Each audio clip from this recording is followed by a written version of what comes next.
Hey everybody out there, this is the Rob and George Enlightenment Evolution Show. This is Rob. And this is George. And we're here today to talk to everyone about a couple different subjects. We want to talk about how many people are feeling right now. Many people are feeling different. You know, this is an age of enlightenment, an age of change in the soul, an age of change in the collective. And it's also causing many of us to have different experiences. So we want to talk about some of those things. We also want to talk about existing as we are in space-time as non-physical beings in these physical bodies. And we want to talk about exploring the physical and non-physical aspects of ourselves and how to do this in a safe and comfortable way, and also to get different ideas out there, because that's what this is really about, is finding different perspectives and ways that will help us all find our own ways to do these things. If you don't mind, brother, I'd like you to go first. Just start giving us a little bit of information about what you're thinking and what you think the biggest part of today is about the changes that we're experiencing and how we can translate those. Well, thank you, brother. Greetings, of course, to all of our listeners. I'd like to kind of talk about something that I've been thinking about and feeling after this, ascension period and going through that mark of December 21st. Myself, I've been kind of pondering different ideas in terms of the enlightenment that we're going through. How we generally have to change the way we think of ourselves in this day and age, in this golden age, if you will. Trying to remember is difficult. That we are a spirit first and foremost. Experiencing in this reincarnation life the physical body with time space, and what I've been doing myself and what I've been experiencing is trying to put all the belief systems that we've kind of learned from a child to adulthood, and trying to really understand what it all means. And what I mean by that is the information that we're hearing. Of course, if you're listening to this, you're obviously awakening to the fact that we are spirits and we have a soul, and we reincarnate into this life to experience what the soul wishes to experience. And so, in doing that, I've come to a few revelations regarding the soul.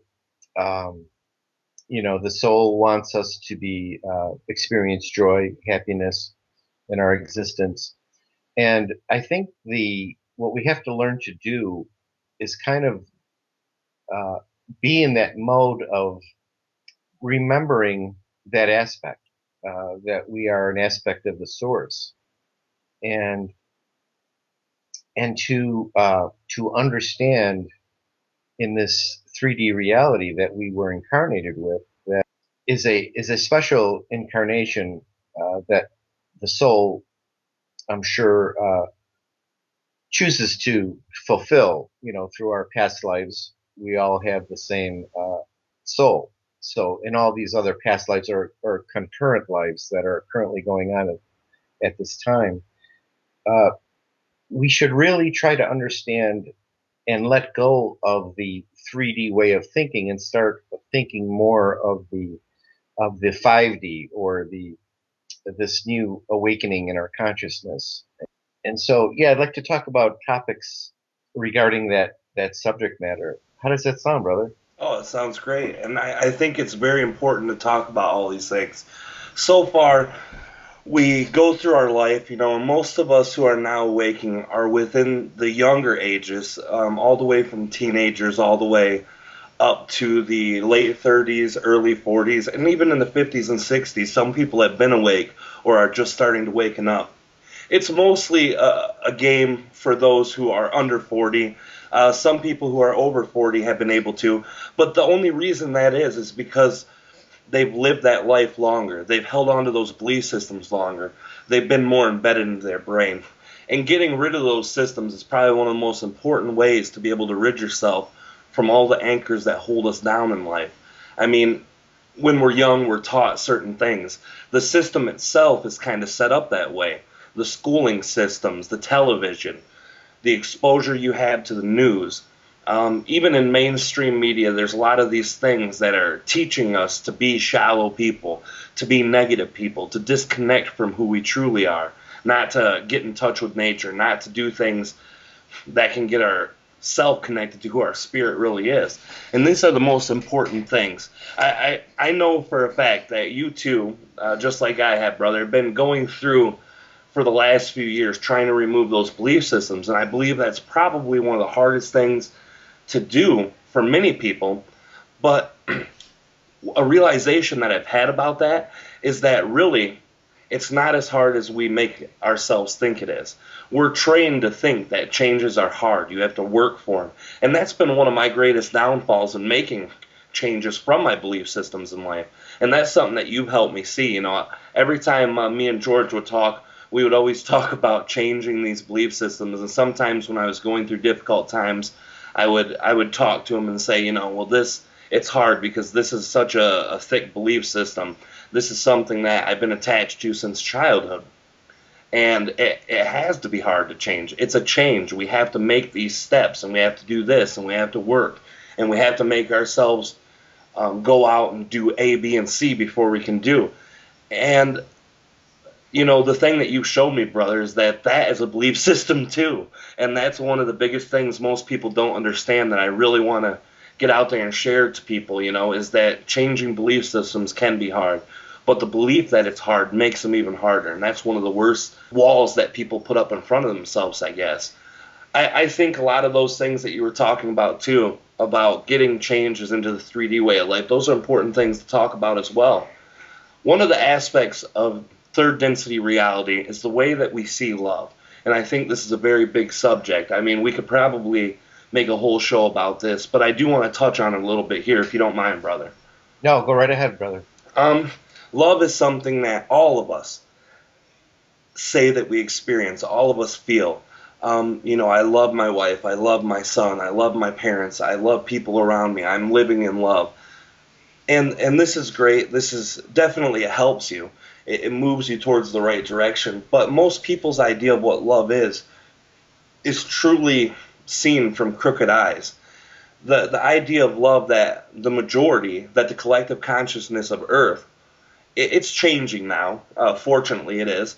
But in the past, and even now somewhat, the idea of love is connection, ownership. Both people connecting for mutual benefits of themselves. And a lot of people I've met, I had a real close friend of mine, actually, who just had some difficult times. Me and him don't speak a lot anymore because his lifestyle is just different than mine, so we don't have that same vibrational pattern to connect.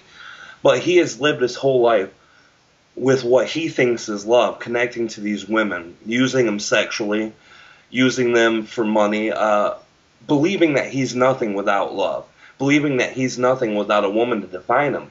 And one of the biggest points of that is I always try to drive people, and I've even made a video about that, about relationships and loving yourself and how important it is. And I went into great detail about how we have to love ourselves before we're able to love other people. That other people's relationships with us are only true extensions of what we feel inside. When I love my wife and I see fault in her, I'm not truly loving her, because if I do love her, it's an unconditional love, or it should be an unconditional love, that which is perfect. So the fault that I see in her is really only a manifestation of myself. And even though I'm experiencing her and we're co-creating this event, she still has her own consciousness, and it's not experiencing in the same way I am, or even the same experience that I am necessarily. Even though we're co-creating, she is living independently of me. The way I perceive her plays a big part of how I experience her. And this is one thing, too, that we can go depth into. about the way we perceive others is the way we experience them. But this I found is true. When you see your father to be ill and sick, he becomes sick. When you see him getting better, he's better. When you look at your wife and say she's faulted, then that's what you receive. And I've started bringing down those walls in my relationships of life. I've started being able to project only good things upon those people, not seeing faults in them, accepting them for what they are, not bouncing back and forth and saying this bugs me, this doesn't. Always being open and neutral, and always in all my relationships that I've been able to successfully do that with, I have been able to see great and extraordinary changes within every one of those relationships. It's so hard for people to remember that concept, that our mind, not our physical mind, but our soul's mind, our consciousness, our thoughts, our beliefs, our perceptions are what makes the physical reality. And if we are bastardizing everyone in the way we see them, if we're looking down at them, if we're projecting faults upon them, then this is what we experience. So this is one of the greatest things that you can do to better your own life, is to start remembering that when you see your neighbor as a thief, that's what you're making because you're seeing it that way. And maybe the first experience you had with them was a bad experience, but you co-created that as well. Everyone, when I bring this up, they'll always try to jump ahead of that. Well, you're only experiencing your neighbor as a thief because you're projecting that. Well, I only projected it on them because I seen them steal from me. Well, right. Well, when you move in there, you're also co-creating that experience. You're not knowing what to expect of these people. You might be somewhat fearful or negatively perceiving these people, and that's what caused that to start. So it's always a co-creation starting from within first. And I think that's a really, really important part for everyone to remember. Now, in love and relationships in general, what do you think are the more important parts and aspects of that coming from a non-physical manifesting physically, brother? Well, in terms of a, a loving relationship, you point regarding uh, your co-creating with people in your immediate family or work or wherever you might be. It really does make a difference, and it is a direct reflection of what's going on in your consciousness at the time. And that's a very big hurdle to understand, because what it takes is it takes one looking themselves within themselves and seeing what's going on in their life, what Yes. what inner turmoil is going on in their life. And it's it initially the idea is far-fetched, but if you start thinking along these lines, you'll be very surprised, as you well know, that that you are creating your reality. I mean, that's what this is all about. You are an aspect of the source, and I think that's another uh, that's another reason why we really have to understand, because it's so very important to understand that we're an aspect of source, and the source is a creator. So that means that we are. And a few things that I do during the day to as soon as I wake up in the morning, I try to the first thing I think out of my mind is to understand that to expect wonderful things.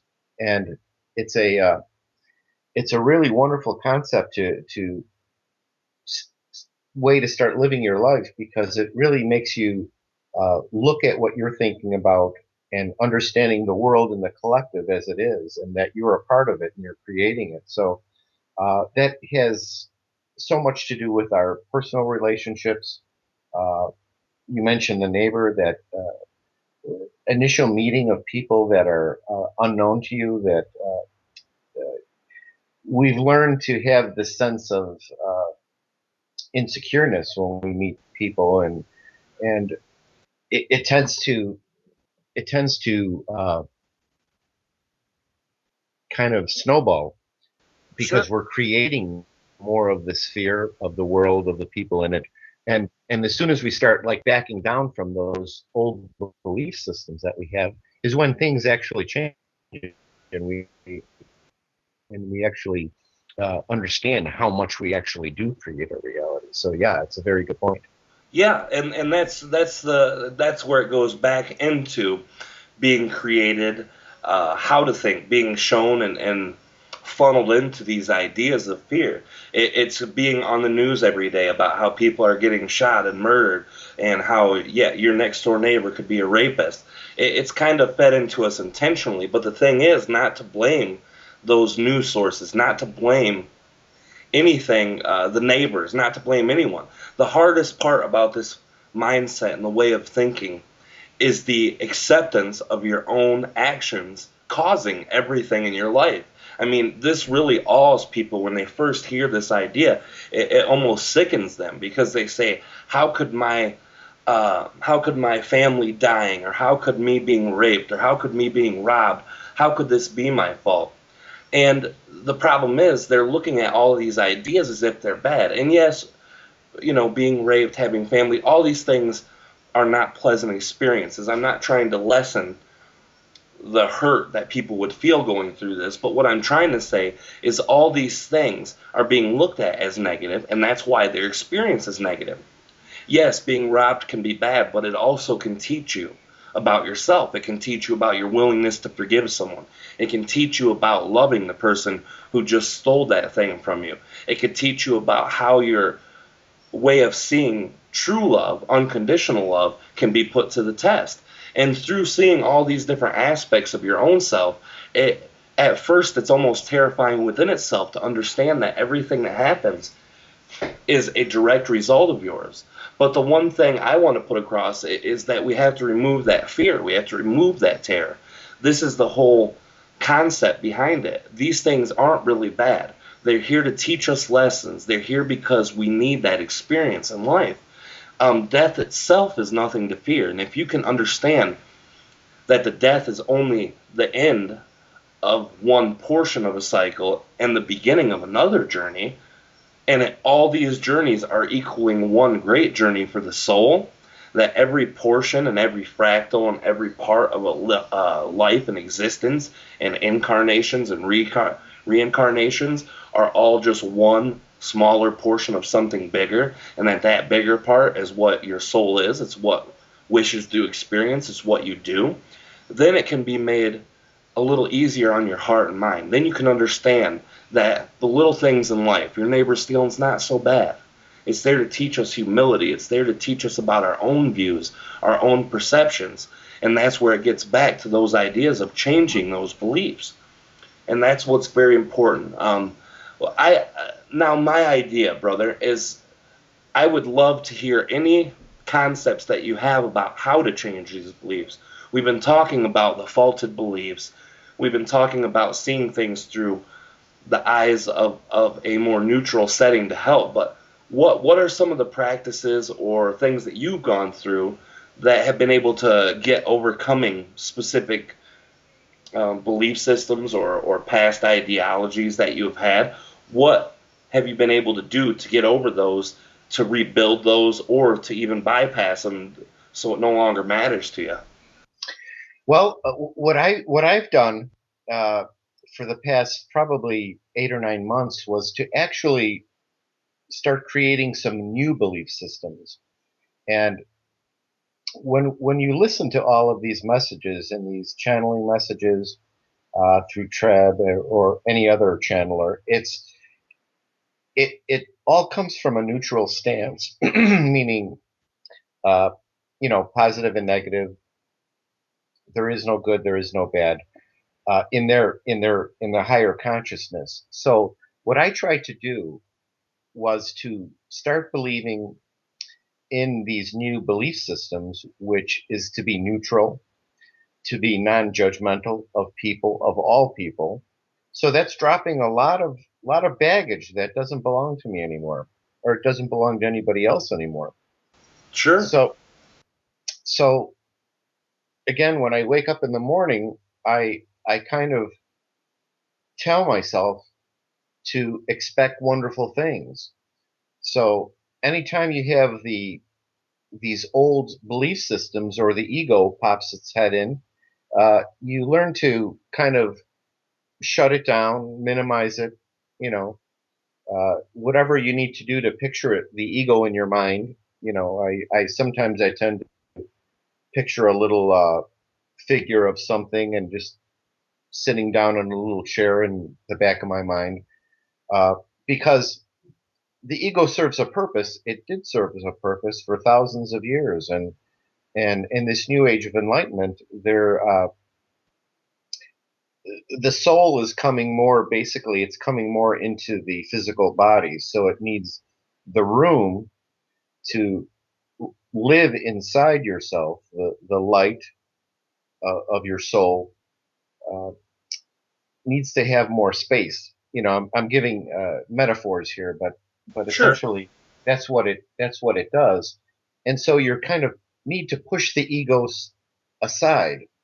Um, it's very The difficult part of it is letting go of the distractions of everyday life. And but you're right. It really takes no work at all. It just means keeping these thoughts in the forefront of your mind. That's really the only work that's needed. Um, but these all of this information that we hear, all of this positive information that we hear, you literally have to listen to it and make your own belief systems, make new belief systems for yourself. Understanding that your spirit is probably the one of the biggest hurdles, and detaching yourselves from the just the distractions of everyday life. Um, that's part of the 3D reality. So you just have to kind of ease yourself into these thoughts, these new ways of thinking, and it's what's helped me. And it's a day-to-day process. It's constantly growing, um, con- consciously understanding how you're actually creating your reality by your thoughts. And it takes some time to create these new belief systems, but once you do, you actually start seeing the more of a physical contrast of from the way things used to be to the way they are now. So it's very enlightening and very rewarding. Absolutely. One thing that's helped for me, I've always had that belief system that you have to work for things and things are hard. So before I've been able to work on that, one of my easiest things that I always did is use meditation as a tool. And what I would do is I would get into what I call the 21 beyond state, and I would get into this, and I would place an intent out. How do I overcome this belief? And I would repeat this several times until it became more than just a thought, when it became more of a feeling. And once that feeling would come and subside and sit with me, then I would just let that go. It's no more conscious thought. And many of the times I would get feelings. Sometimes I would get absolutely nothing. And then I would get done meditating, step away for a few hours, and then it would come to me. This is one tool that you can use if you have different belief systems that require different things. Another idea that I used to use is kind of coming at situations and problems, and this is more based on the individual problems instead of the gigantic belief systems that some of us have. This is a more of an individual basis with the problems, but I would approach it in a similar way. I would write down all of my problems that I was going through during that day, all the things um, that was bugging me, that was working, that I was hardly working against, all these things. And after that, I would write down what belief system caused each of these. And then I would sit the paper, write down, and I would meditate. After I come out of that state, I would approach this piece of paper, and this is a trick that Treb taught me. Approach this piece of paper as if I'm coming from a third person perspective, as if I don't know anyone involved in the story. I'm looking at this in a neutral mindset, and I would see this problem. So I would be able to answer it from a clear perspective, pretending and not projecting anything like that. Like, for instance, if I say I'm having a hard time dealing with my coworker, if I would suggest, well, stop talking to your coworker, Most people would say, well, I already know I have to talk to him. I wouldn't get into those semantics. I wouldn't allow that to be played out in my mind. I wouldn't say, well, I know I have to, so I can't suggest that. Even if things didn't apply, I would suggest it, as if I had never talked to the person before who I wrote the paper from. After I was done answering this, all of these problems, then I would go to the belief systems that allow these problems to happen. And then I would say, well, it's easy, you see this, you see that, switch this around, make this change, and instantly I have the answer for my own problem. It's right there. It's done within an hour and a half time. I'm relaxed. I'm able to approach this in a new manner. And most of the time when we're all facing these problems in our life, those are coming directly from frustration, ego, all these parts of us that aren't parts of our soul and higher self. So we have to address that and understand that these problems are coming from a disconnection in us. It's a part of us that isn't willing to connect to ourselves. So once we're able to put that behind us and start connecting, then we can see the real answers.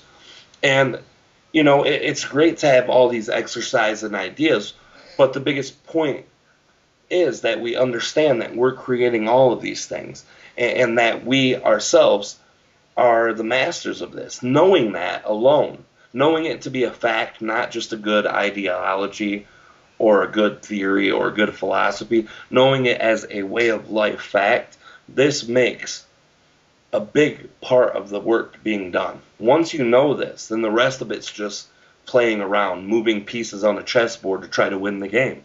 And Right. that's all that really is. Right. That's really 90% of it is understanding how everything works and trying to fit it into your new belief systems. But you're absolutely right. It's amazing once you figure it out. And meditation is a wonderful tool. And it doesn't have to be the regular, meditation could be an open-eyed meditation, looking into nature, looking into a fish tank, anything that quiets your mind from the distractions of everyday life Sure. is a meditation. Um, we don't need all of these permission slips like you have to do this, this, or this, or this. It all depends on how you individually quiet your mind. Get yourself in a quiet place, let go of all the distractions, and then start understanding that you are an aspect of the stores.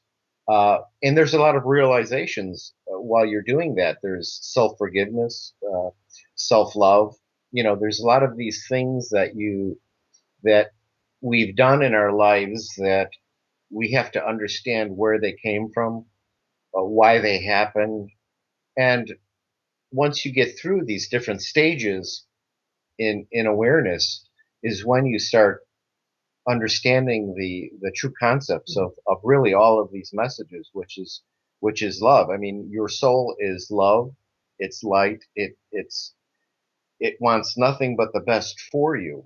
And a lot of times the distractions in life are keeping us out of alignment with who we really are. So whatever you're feeling during the day is a pretty good indication on on where you're at. If you're aligned with your true self, your true source, or if you're being distracted and falling back to the old belief systems. So yeah, it's a very like I said, it's a process that all it takes is conscious effort, but it's not really work per se. It's just a new way of thinking. So it's uh, it's very rewarding once you do that. It you're basically letting go of years and years of baggage that doesn't belong to you anymore. Oh, absolutely. And I think it's a good point of the way you explained emotions. Being aware of your own mindset during the day does give a lot of information to you. The way Treb always described emotions to me is that those are not bad things. You shouldn't ignore them. You shouldn't Right. try to suppress them. Embrace them. Understand what they are. And what they are is just a flag. It's a flag of your own energetic alignment. Like you said, it's a way to see your balance or imbalances. If you're feeling fear, if you're feeling anger, anxiety, depression, any of those things that are usually considered negative emotions, it's because there's something within your experience, something within your belief, or something within your own thoughts that are not aligned with what we truly are. And that's why a lot of people say, well, I do this thing over and over again, and I always feel bad. I always feel sad. I always feel worried. And it's because this one thing, either your belief system won't allow you to do it, your thoughts about it are coming from a negative perspective, or your experience itself goes against what you believe in your soul. And that's all it is knowing how you're aligned. And some people's souls are different. Some people's souls have aspects that are more, I won't say more negative because it's not, but more leaning towards experiences that others won't resonate. Like people who go through and are happy about murdering people, people who go through life happy abusing people, and truly happy, not just pretending to be happy or covering up bad things. A lot of people put those connotations of negativity upon them too, and it's not. It's that it's one of two things. It's that they're aligned with a negative portion of their soul, because all souls have negative and positive. They're all made of love and light, but that connection or disconnection is what they're aligned with. Or they're completely cut off of their own soul, and that's why they seem to be happy doing this. They're no longer pulling energy and connection from that soul part that they're connected to. They're only pulling off of their own experience. And this is what many of those entities who have been in, well, Treb says type 2 entities, but I call them negative entities. That's what their experience is, completely separating themselves from all the love and light within the source and going through their own things. These are the ones who are consistently seeming like they're going in place. They're running their wheels in the mud. They're going a million miles an hour but never going nowhere. It's because they've completely disconnected. And so they use that as their own system to maintain themselves. And I understand, looking at a way, this is about growing. This whole show is about growth and about growing. But to be able to grow, we also have to see the legitimacy of other entities' beliefs, other entities' emotions, and also their validity in doing what they do as a negative being. So we have to look at all aspects of this. The best indicator of anything is how you feel. And if you are being exactly who you want to be, if you're having fun doing it, that's what we need to do. That's the thing that makes us the best us we can be. That's what connects us better to our soul than anyone. And that's not worrying about how other people view us, other people see us, loving ourselves enough to know the difference. If we do love ourselves, or if we do care about what other people, or if that's something that's not resonating with us, that's something that's important too. You have to have discernment within those negative feelings. You have to see, if you believe a negative emotion or feeling is coming from another person, then you're wrong. Those are all coming from within. Everything that we do is coming from within. So if you're saying my neighbor is making me mad, you have to reevaluate that back into what we were talking about earlier, about everything coming from us is only coming from us, or a projection of a co-creation from us. And I think that these flags, these negative feelings, I think many people want to just shut those out or suppress them, and I don't think that's a healthy thing. I think you should embrace them. You should understand why they're there, and then work again to not have to go through that experience of negative things. I think that's a very big key too. Yeah, brother, that's a good point. I mean, whenever anybody is experiencing anything negative in their life, it's really, you should look at it as a big red flag that there's something within you that's out of alignment. That's really all it is. Um, you know, what we have to do, and this might sound a little, this might not come out the right way, but you actually have to be selfish in a way that if you just concern yourself with yourself and get yourself in alignment, you'll see that the outside world will be reflected in that. And if everybody individually would get themselves in alignment and not be so concerned about the collective, what's going out there in the world, all of these horrible things, you know, don't take judgment with what's going on out there.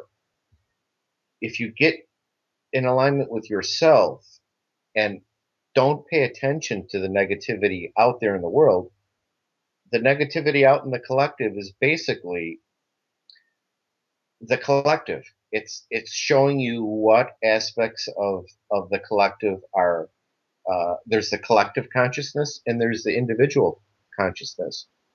So I think what's really important, if everybody individually would get themselves in alignment, they would see that the outside world would become a better place and a more positive place. Oh, sure. And that's the big key there, is knowing when you're looking out into a world and you're seeing how bad it is, or when you're judging how bad it is, that's only there because of the misalignment in all of us.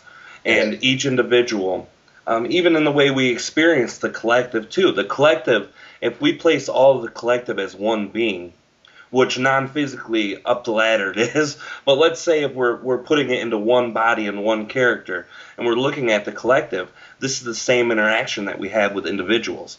When I'm looking at my wife and judging her on the things that she's doing, it's only because I projected that on her. It's only because I see it to be bad, and it's only because I can't love myself enough to love her in the right way. And that's the same with the collective. When you see those faults, remind yourself that these faults are inside of you, and that's the only way you can see them. Treb said something to me before that really made me understand this more deeply. He's talked forever and ever, and I don't want to get too complicated with this, but basically every existence that we have, we're floating back and forth into different existences thousands of times per second. We're literally changing our reality as we go in the moment all the time, every day, every second. And as we do this, we're going to the place that we're more vibrationally fit. Right. So if I'm seeing the murders, if I'm seeing these bad entities, if I'm seeing the Illuminati, if I'm seeing the bad government, it's only because in my belief system, I can have a world that has that bad of things. If I were able to believe that nothing in my world could be negative, I would experience a world with less negative things. Right. And this is what we're all doing collectively now. We're starting to see our own power, and we're starting to change that. And that's why, you don't pay attention to the news necessarily, and you see within your real, everyday reality of life that things are getting better. And that's the main key. You change one thing inside, you will see it in every subject, every person, every situation that you come in contact with. You will see that change relayed back out. And it's profound when you do finally come to this conclusion that this is the way that it really works, because you will see it in every particle of life, from the littlest things to the biggest overall collective consciousness that you have. And it's, I understand where you're coming from, brother, with the idea about not wanting to seem selfish in that way, but it's not really a selfishness. A lot of people come to me wanting to have sessions with Treb or just wanting to talk to me, and they say, how can I help other people? And Treb told someone this a long time ago, and it stuck with me, understanding that you can't change anyone else. They're their own beings. They will do as they wish.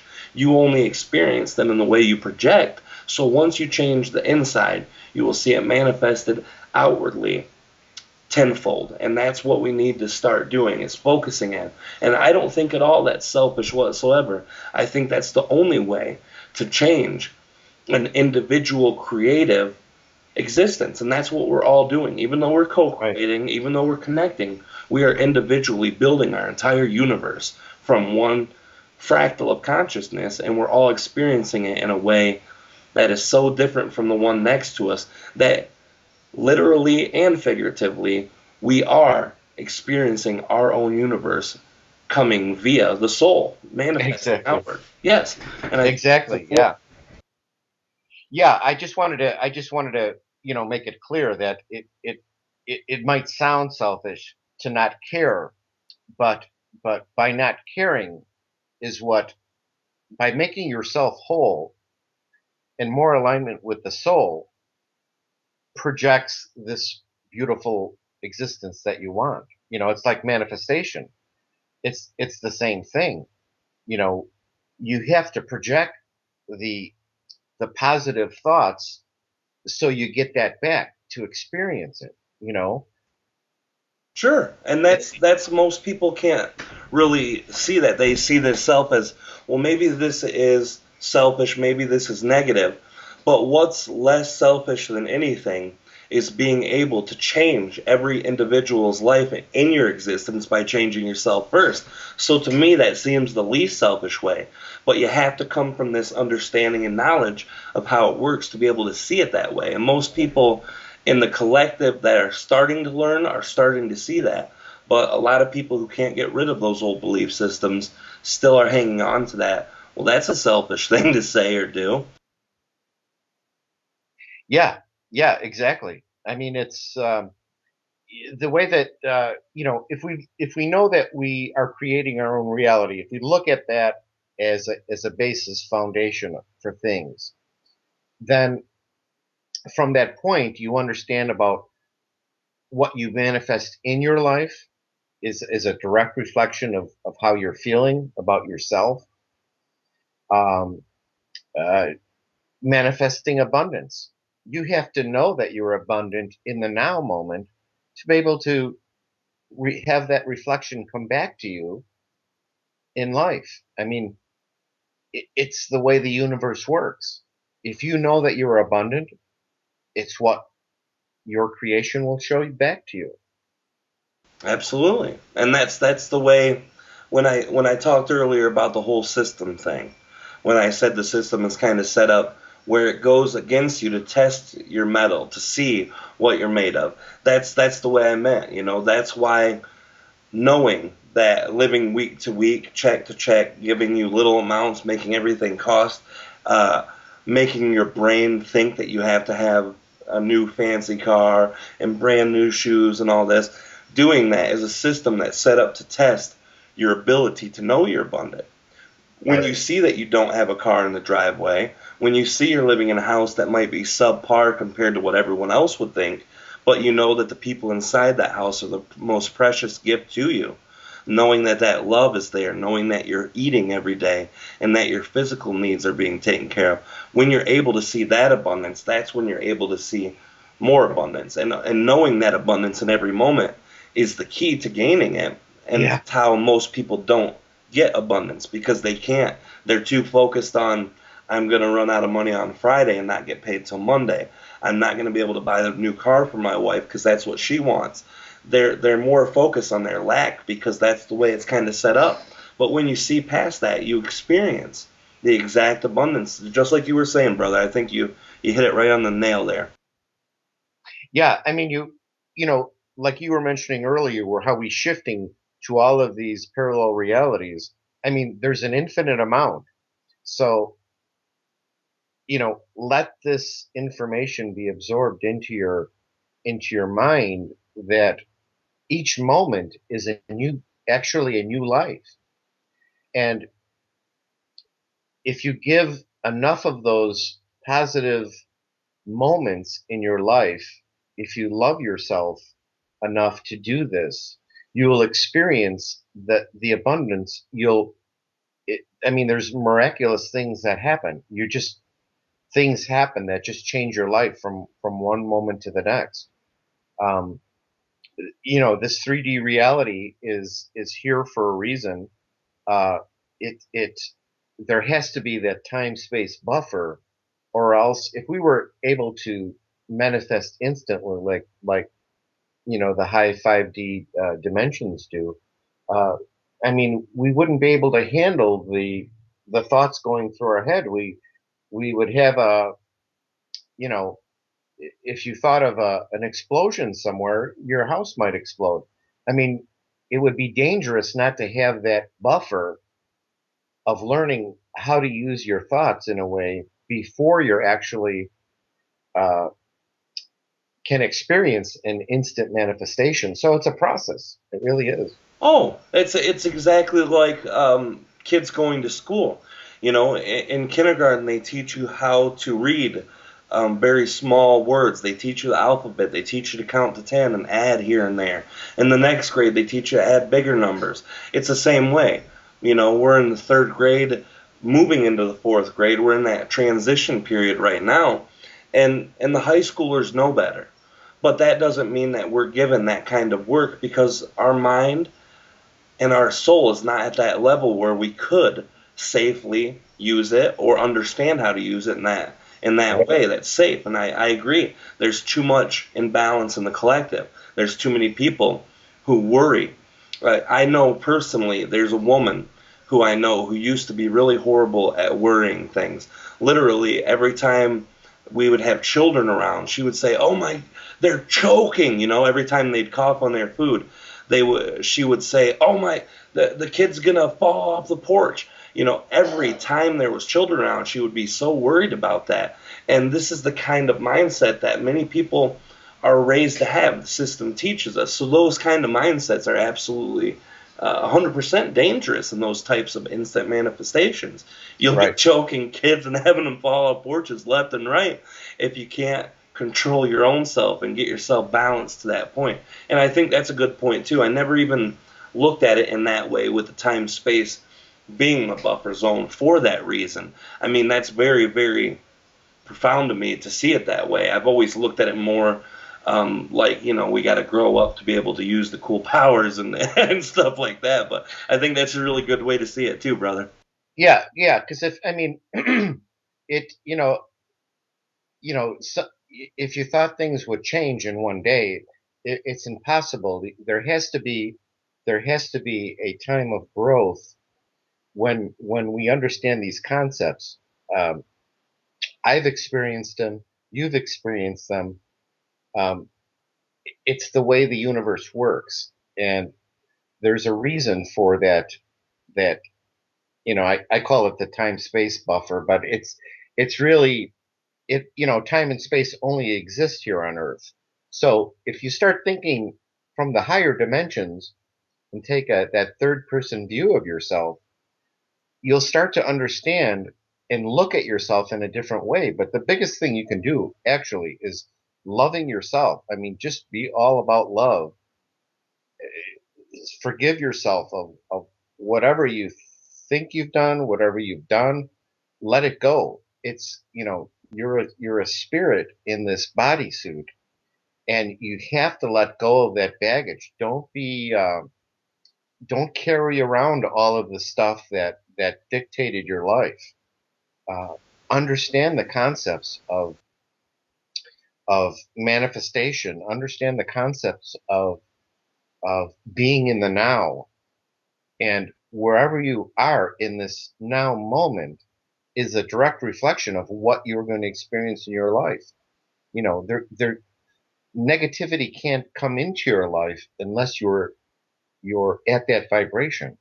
And I think it's so important. I think we need to talk more about the basic foundations of these new realities, and uh, the co-creation of all of our relationships and our part in it. And it's basically, you have to learn new belief systems and start believing in those belief systems and letting go of the old way of thinking. It's it's a it's a wonderful it's a wonderful concept that more and more people have to understand, because it literally will change your life. Literally. I mean, and it's just amazing. I'm looking forward to doing so many more of these discussions so we can help whoever's listening, because it's all the same. What happens to me means it has to happen for everybody else in the collective. So the more we understand these concepts, these wonderful channelings that we're hearing, what people aren't doing are actually literally accepting these as truth and letting go of the old way of what we were taught as children. You literally have to believe in what you're hearing, and that's it. I mean, so yeah, I really look forward to more of these discussions. Oh, I do too, brother. And I think too, another big part of these discussions are going to be the people who are listening.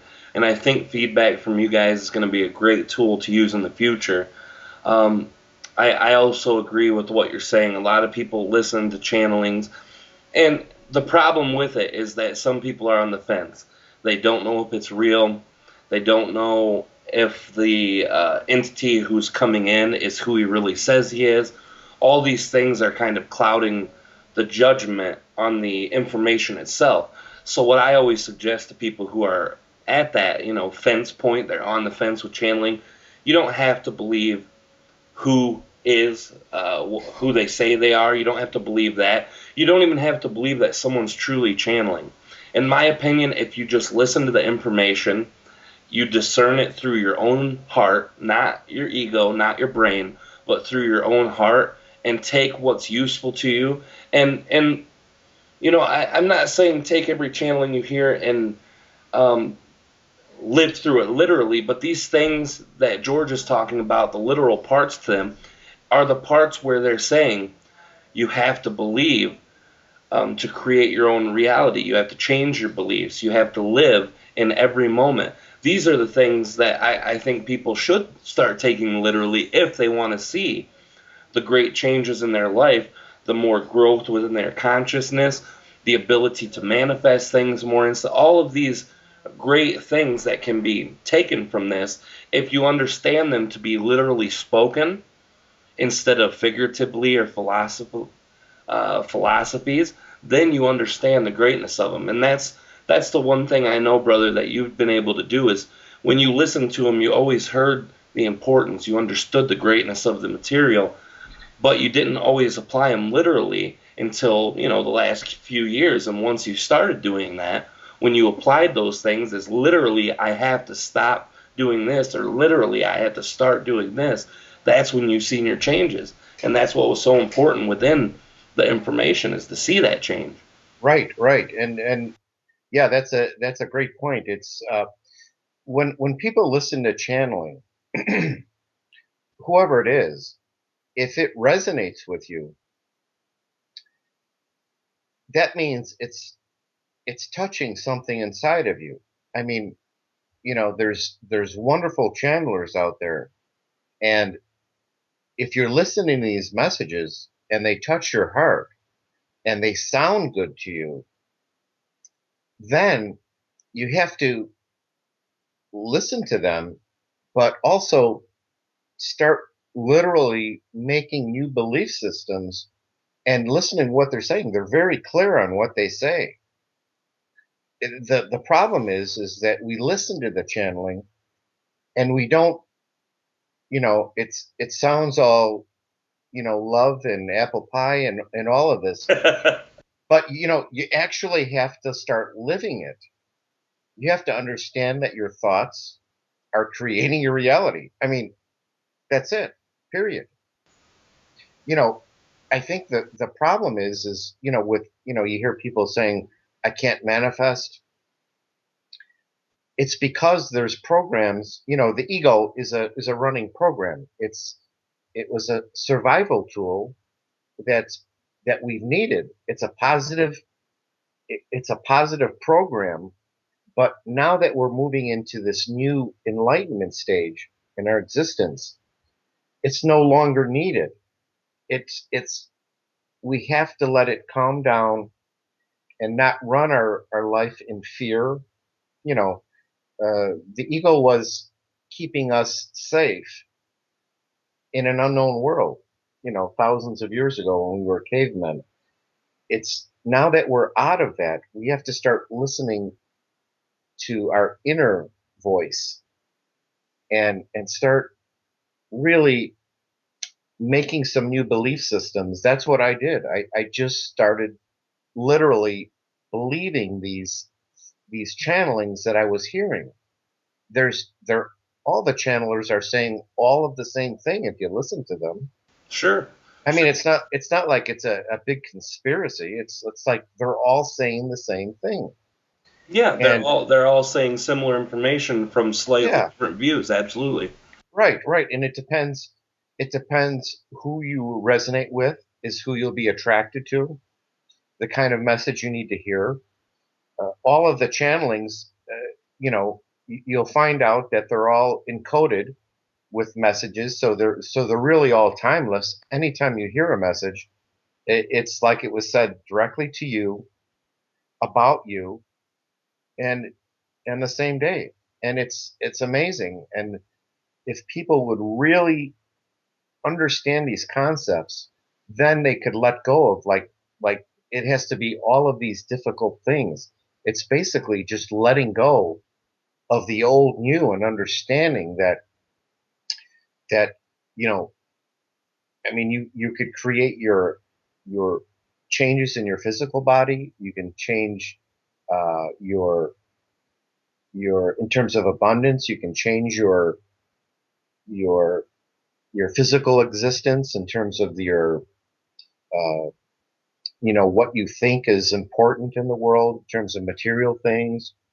You can change all of these things, but you have to believe in it for it to, you know, you can't just go back to the old, oh, that sounds good, and then go back to the old way of life. It just doesn't work that way. You have to create this new existence in yourself through your soul. Sure. And it's the same way as people who are on a diet. They take on a new way of life and they see the results in it. And that's the same way with the soul, the heart, and the mind, putting them all together in a big way. And I think that's a really great way to end out the day, brother. And I appreciate that insight because it was beautiful and it was profound. And I really think that that will help a lot of people.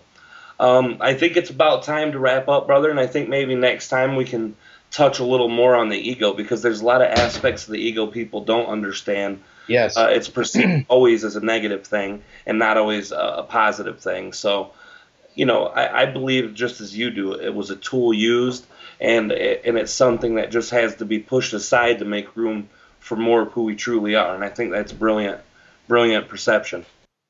Yes, brother. That sounds like a great starting point. The ego. Yeah. There's you know, in ending this discussion, let's tell everyone that they're to look at life from a neutral stance versus a positive and negative. And the ego, like I said, the ego can be perceived as negative uh, if you let it, if you don't understand it. It's more of like a negotiation with it. So it's a very good point, and I look forward to our next discussion about that. Oh, so do I, brother. And thank you for co-creating this. And once again, everyone, we're great to have you here, and we can't wait for the next time. So, signing off for the Rob and George Enlightenment Evolution Hour, this is Rob. And this is George. And we'll see you guys later. We love you guys. Bye bye. Bye.